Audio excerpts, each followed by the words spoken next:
প্রতিবেশী দেশকে বলবো, আপনারা নিজের চরকায় তেল দেন, আপনারাও শান্তিতে থাকেন, আমাদেরকেও শান্তিতে থাকতে দেন।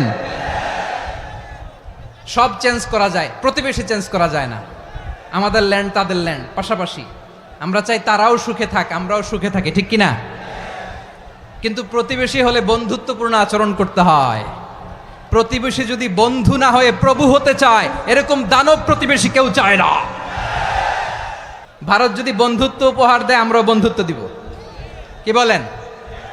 তারা যদি বন্ধু সুলভ আচরণ করে, আমরাও বন্ধুত্ব উপহার দেব, কারোর সাথে বৈরিতা নয়। আলহামদুলিল্লাহ বলেন, কত চমৎকার পলিসি আমাদের। আমরা নির্বিবাদী, আমরা বাংলাদেশিরা শান্তিকামী, we are proud of that. এজন্য আমরা গর্ববোধ করি। আমাদের পররাষ্ট্রনীতি সবার সাথে বন্ধুত্ব, কারোর সাথে শত্রুতা নয়। তাই প্রতিবেশী দেশকে বলবো, আমার ভাইয়েরা, আপনারাও আমাদের ভাই, বন্ধুত্ব দিলে বন্ধুত্ব পাবেন। বন্ধুত্ব ইজ ওয়েলকাম, দাদাগিরি নয়। বন্ধুত্ব ওয়েলকাম, দাদাগিরি নয়, লাউড অ্যান্ড ক্লিয়ার। ভারত যদি বন্ধুত্ব দেখায়, বন্ধুত্ব পাবে। কিন্তু ভারত যদি বাংলাদেশে আধিপত্যবাদ বিস্তার করতে চায়, বাংলাদেশের 18 কোটি জনগণ সেটা রুখে দেবে।